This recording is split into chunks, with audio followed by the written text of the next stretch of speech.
I didn't smoke much pot in the Navy, but you got it. I did 17 months in Southeast Asia, and so it was pretty hard to avoid it over there on occasion. And the good thing about the military back in the early 70s, they didn't drug test for marijuana. Does anybody know when that started? I never was subjected because it's an awful test because you'll test positive, a week later, right, Doc? Yep, even up to a month, Yeah, and you're not affected by it anymore. That's why it's a phony test.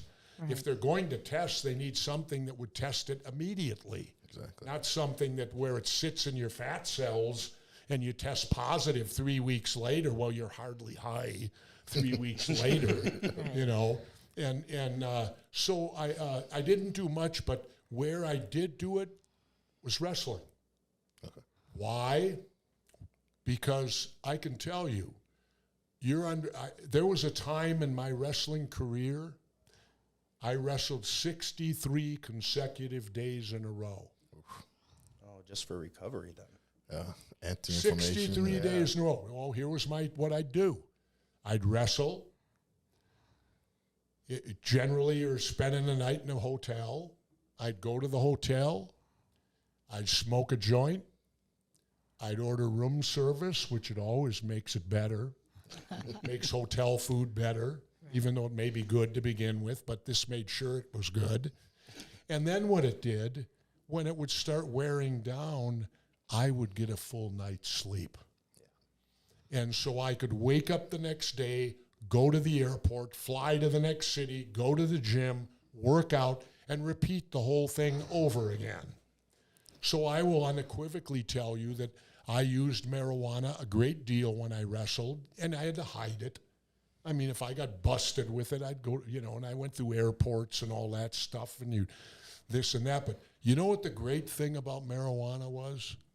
It's everywhere. And users can tell other users. Oh, From yeah. a mile away. And users knows. help out other people. One time I was doing a press junket out in New York for something, and I had a friend I had met back here, I had met him in Colorado because he used to go to Colorado to get it, and he lived in New York.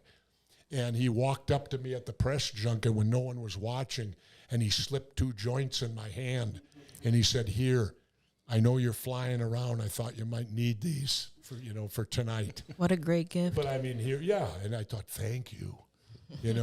Because, there's nothing better than after a long day's work, to kick back. Is that still your preferred way of consumption, is a nice joint? Yeah, I think so, because I've tried edibles, and here's my problem with edibles. I tend to wake up in the middle of the night with some nightmares. Oh, no. From them. So that's time to stop. Don't do that. I get these dreams in the middle of the night, and I generally end up in a fight, and I'm swinging and fighting because my poor wife wakes up in terror because she thinks that one of the punches may come her way.